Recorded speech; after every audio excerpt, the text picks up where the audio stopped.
Hello, xin chào tất cả các bạn đã quay trở lại với kênh của bạn học Lazada. Trước mình có mua một cái đơn hàng từ shop quốc tế, từ là shop gì đấy quên sử rồi, đơn hàng 300.000 ấy. Thì có một số các cái sản phẩm hôm nay thì mình sẽ review chi tiết. Một cái sản phẩm đó chính là cái đồng hồ điện tử nhá.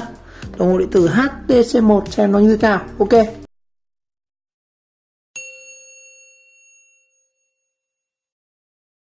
Đây, chi tiết đơn hàng là mua từ shop là vasta.vn. Đó, sau này mua đơn hàng 362.700 đây.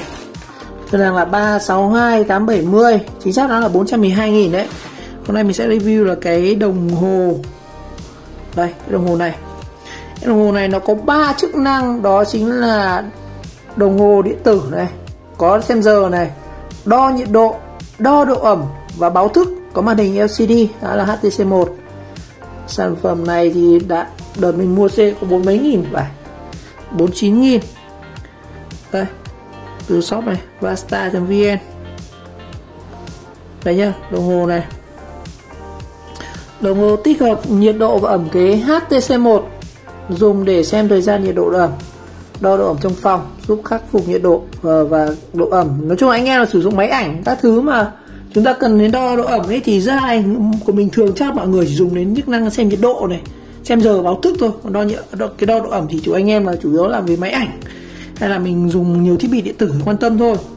Đây này, chức năng hiển thị thời gian thực, đo nhiệt độ, độ ẩm, dùng báo thức, có thể treo tường hoặc để bàn. Sản phẩm đi kèm pin, thiết bị dùng dò nhiệt. Đây, cái giải nhiệt độ của nó này, đo được từ âm 10 độ C đến 50 độ C. Sai số là cộng trừ 1 độ C. Độ phân giải nhiệt độ là 0,1. Đo độ ẩm là từ 10% đến 99%. Sai số là cộng trừ. Đó. Sử dụng pin là 1,5 AA. Ok. Xem nào. Giá là 49.000 nhá. Đây, chính là cái đồng hồ này. Chính là em đồng hồ này đây. Đây, thông tin trên app thì là như này. Đó. Đây đồng hồ rồi. Còn mua về thì nó thành một cục như này anh em nhá. Đây, sử dụng một viên pin này. Đó. Pin đũa. Đó. Kích thước của nó đây là 23 x với 100 mm. Đó.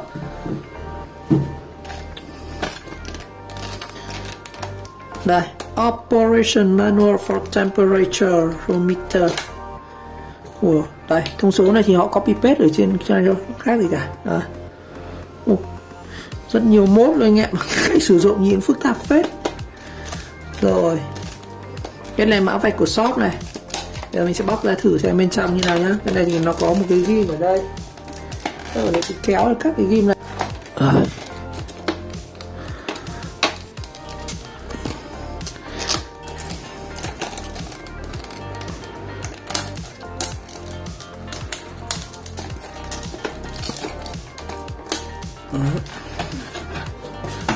Bên trong đây,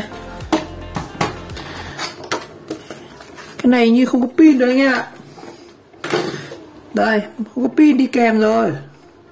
Đồng hồ HTC1 Clock Humidity, đo nhiệt ẩm, temperature, nhiệt độ này. Đây, nắp pin này. Nó dùng một viên pin đũa nha. À đây, cái này là để, cái này giúp để chúng ta có thể đặt như này. Đó. Cái này, cái số này là cái miếng dán màn hình nhá. Đây. Dưới này là có một cái công tắc gì đây. Mình nhìn thấy có một cái công tắc gì chả biết này ạ. Reset à? Đây, nó có rất nhiều các lỗ tản nhiệt ở đây. Mặt đằng trước đây có 3 nút này. Mode, Adjust, Memory, 3 nút. Còn cách hướng dẫn sử dụng thì dưới này nhá. Cách sử dụng này, cắm pin các kiểu vào. Đầu tiên là ấn phím Mode để chuyển chế độ đồng hồ và báo thức. Rồi ấn Adjust để điều chỉnh, ấn Memory để nhớ lại. Rồi, ấn Mode 2 lần để chỉnh thời gian. Rồi, ok. Đấy, nó có đo được cả nhiệt độ C và nhiệt độ S nhá. Ok, Celsius và nhiệt độ Kelvin. Đây, mình bóc cái này ra nhá. Bóc cái này ra này. Rồi, sáng phết đấy chứ, nhìn cũng đẹp.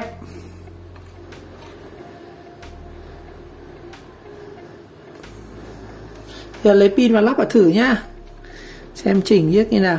Chất liệu nó là chất liệu nhựa ABS nhá. Đó, được. Cái này để bàn rẻ, có 40 báo thức đo nhiệt độ, nhiệt ẩm. Ngày xưa mình mua, mình nhớ ngày xưa cái thời bé bé mình hay có cái đồng hồ nó để trong cái ụp màu hình vuông vuông ấy, xong rồi nó cũng có báo thức được, nhưng mà không hiện đại như bây giờ là đo được nhiệt độ, đo độ ẩm. Mà cái này ngày xưa chỉ xem giờ báo thức được thôi, với cả đồng hồ nó xạ quang. Cái này không biết nó có đèn không. Rồi, con này dùng cái pin nhỏ nhỏ này nha anh em, là pin AA này. Mình có mấy viên lắp vào mới có dùng được không, tàn pin.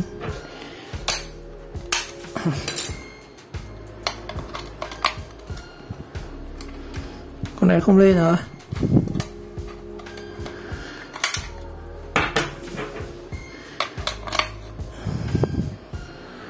Cái này lên nhưng mà hơi mờ. Hơi mờ. Pin này chắc là lâu quá rồi. À đấy, viên này lên này này. À đây, viên này dùng được nhá. Rồi. Cái pin này của mình dùng là pin sạc được nhá. Đây là cái viên rechargeable này. Cái viên này anh em tiết kiệm có thể mua này Shopee này. Nhưng có 10.000 viên sao sạc được. Rồi, ở đây thì mình thấy nó báo là có 3 thông số, là trên là nhiệt độ này, dưới là độ ẩm này. Nhiệt độ bây giờ trong phòng này thì mình thấy nó cũng khá là chính xác đấy. Tầm 29 độ là nó cũng khá là chính xác rồi. Thời tiết ở đây hôm nay khá là nóng. Và cái độ ẩm thì mình thực sự không đoán được, không đo được, 68%. Rồi, lúc nào mà trời mưa kiểu ẩm ẩm ấy thì nó sẽ nhiệt độ cao hơn, hoặc những hôm trời nắng ấy thì nhiệt độ phần trăm cái độ ẩm này, humidity nó cũng cao hơn này. Đây, đồng hồ thì nó đang để đây là 12 giờ AM, là tầm 12 giờ đêm nhá. Bây giờ mình sẽ thử là set cái nhiệt độ nó như nào đây. Nhiệt độ nó nhảy đến 30 rồi. Cái phòng mình không bật điều hòa mà nên nó khá là nóng. Cái này thì để bàn khá là đẹp, để bàn có thể treo tường được. Với cái lỗ này anh em có thể treo tường này, hoặc là mình có thể rút này ra để bàn. Rồi, xem chỉnh thế nào. Chỉnh thì đây, trên này nó có ghi hướng dẫn cách chỉnh nhá. Mình vừa mò theo luôn. Đầu tiên là nó bảo lắp pin vào đây. Bây giờ mình sẽ thử set cái nhiệt độ này. Set cái giờ thôi. Còn nhiệt độ và cái độ ẩm này thì nó có cái sensor nó đo. Còn chúng ta chỉ cần set giờ với cả set báo thức thôi, hai quan trọng. Đây, ấn phím mode. Nó kêu tít tít. Ấn phím mode để nó chuyển sang chế độ đồng hồ và chế độ báo thức. Đó. Đây nhá, cái này là chế độ báo thức này. Báo thức tức là cái hai cái chấm chấm này nó không nháy nữa này. Còn nếu để chế độ này là chế độ xem giờ này. Ok. Rồi, sau khi vào vạch một lúc mình đọc hết những cái hướng dẫn này thì mình sẽ chia sẻ anh em về tổng quan cách dùng cái đồng hồ này. Nó cũng khá đơn giản với 3 chức năng. Đầu tiên là các bạn lắp pin vào này. Đầu tiên là cái nháy nháy này. Cái nháy nháy này mới là đồng hồ đang chạy này. Không hiểu sao mình set nhầm, mình cái này không phải đồng hồ báo thức đâu, mà cái đồng hồ nó đang hiện tại là 6 giờ 18 là mình set sai. Còn báo thức của nó mình phải ấn vào này. Đấy, bình thường nếu chúng ta ấn sang cái phím Exit này thì nó sẽ hiện lên là ngày tháng này. Đây là giờ đang chạy này. Ấn phím này thì sẽ hiện lên là mùng tháng 7, ngày mùng 6. Đó. Sau một lúc 3 giây thì nó sẽ tự động về chế độ này. Còn nó có báo biểu tượng này là nó đang báo biểu tượng báo thức nhá. Rồi muốn chuyển sang chế độ báo thức thì các ấn phím mode. Đây, cái đồng hồ báo thức nó đang hiện là 16 giờ 39. Lúc này mình set nhầm. Bây giờ muốn chỉnh đồng hồ báo thức thì các bạn ấn vào giữ phím mode 2 giây. Nó sẽ nháy nháy này.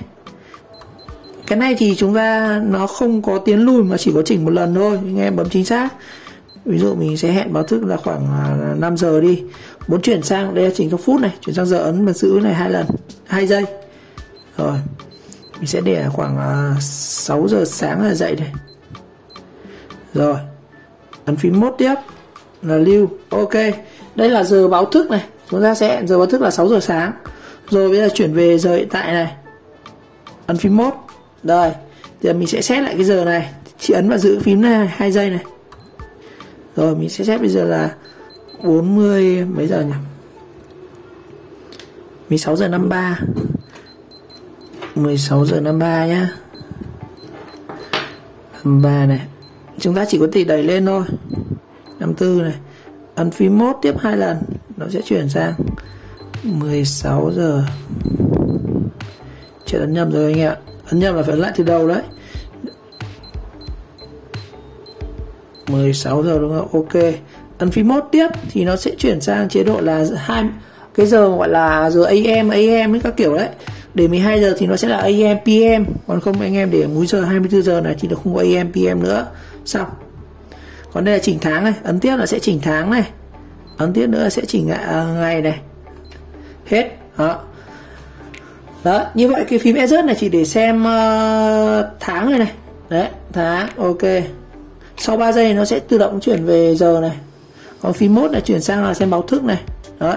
Còn muốn set báo thức thì các ấn ở đây. Đây, chúng ta tắt báo thức này, bật báo thức này. Đó. Đó, có cái loa này thì nó kêu. Rồi, còn cái phím memory như nào? Ấn mode nữa là bình thường này. Memory này thì nó là một cái bộ nhớ.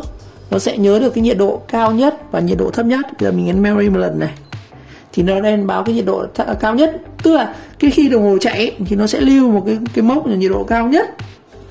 Ví dụ như cao nhất của nó đang chạy là 30.8 độ và 74% độ ẩm. Tiếp theo đây là max này, ấn phát nữa thì nó sẽ ra nhiệt độ thấp nhất này. Con này nó chưa chạy bao giờ ấy, cái nhiệt độ cái này thì nó chưa chính xác lắm. Còn là phím nữa thì chúng ta ra hiện tại này, nó không có max mui gì cả, nó đang chạy này, giờ này. Còn muốn tắt báo thức đi đúng không? Sáng mai nó kêu Mỹ thì anh ấn sang đây tắt. Đấy. Thế thôi. Ngoài ra thì dưới này nó có một công tắc đặc biệt nữa là công tắc chuyển sang nhiệt độ C và độ F, chính là cái công tắc này. Đấy, nó chuyển sang độ F này, công tắc ở đây. Độ F thì là độ ở Mỹ ấy. Đó. Đấy, độ F đúng không? Cũng max min này. Chúng ta ấn phát nữa thì nó sẽ về độ C. Công tắc ở dưới này khá là hay. Con này thì mình rất thích là thứ nhất mình có thể để bàn được, khá là đa năng, nó có 2 tác dụng để bàn như này. Đó. Thứ hai là anh em thể treo tường, mình có thể tường với cái lỗ đinh ở đây, anh em gắn đinh vào tường là mình có thể treo như này. Đó, khá là hiện đại, nó cũng khá là dễ dùng. Đó.